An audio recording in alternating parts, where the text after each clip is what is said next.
can just as easily say that in terms of grasses and humans and just say, well, yeah, they evolved from a common ancestor, but they're both still eukaryotes.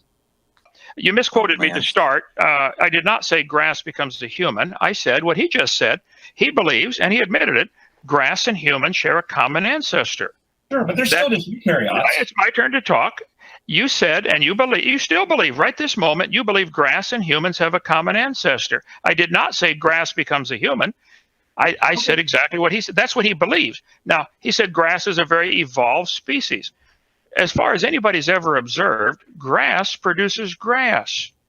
Now, somebody might try to selectively select, they might try to select certain characteristics like faster growing if they're in the lawn business, or short grass for golf greens or something like that. They've probably helped it along by selecting certain traits that they like. People have taken dog species and have selected, smallness to get a Chihuahua and bigness to get something else. But the more they select away from the normal average generic dog, the more problems they get. Most of these varieties of species of dogs, or varieties of dogs that have been selectively bred in the last few hundred years, wouldn't survive 2 days in the woods by themselves.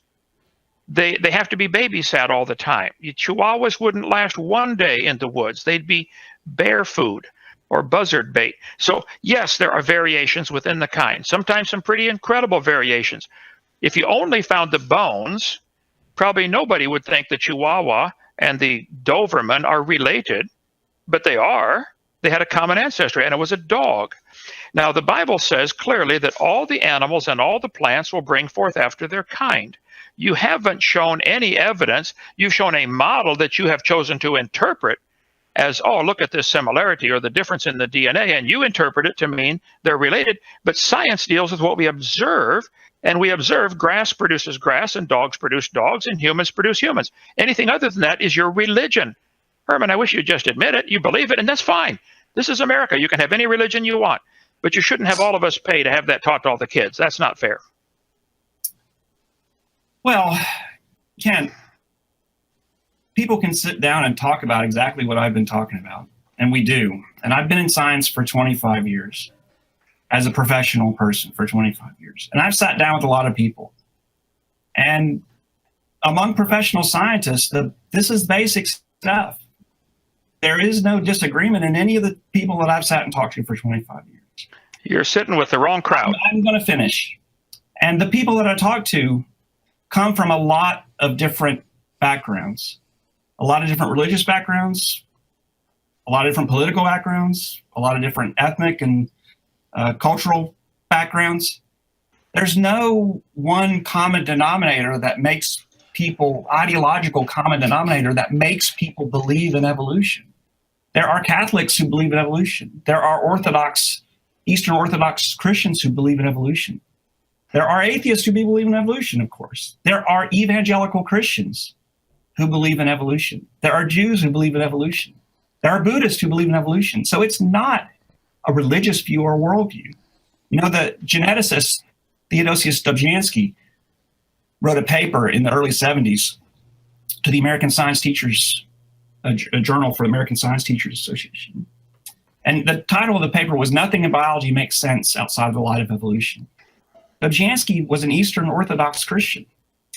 And even today, that statement, "Nothing in biology makes sense except in the light of evolution," is on a plaque in the science building at the University of Notre Dame, on the floor, on a big tile on the floor. So this has nothing to do with people's religion. Nothing. It makes no difference to me. I could change my religious beliefs tomorrow, and it wouldn't have any effect at all on how I view the evidence for evolution. So this notion that it's a religion is nonsense. It's an argument that creationists use so that they don't have to argue the science. Well, at least the F5 Yeah, helps. there we go. Yeah, there you go. Okay, I figured it out. Control F5. Okay, Steve is sitting here with me. He knows all this stuff. Well, that was very interesting. You said Jews believe in evolution. You listed a whole bunch of people. I didn't write them all down. But this proves my point exactly. They believe in evolution. This is their religion. You're right. In fact, that's the one thing in this discussion that I'll give you that you have corrected me, and you're absolutely right. It's loose talk for me to say I believe in evolution. And scientists don't believe in evolution as an article of faith. I will correct myself based on that, and I thank you for bringing that up.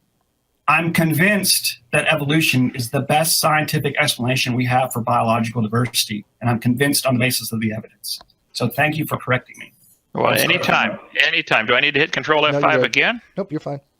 I'm fine. Yay. Okay. Well, your system needs to evolve a little further.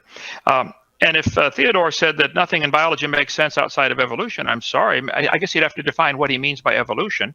I agree that variations happen within the kind, and they're sometimes pretty bizarre variations like Chihuahuas and Great Danes. But I would say all we've ever observed is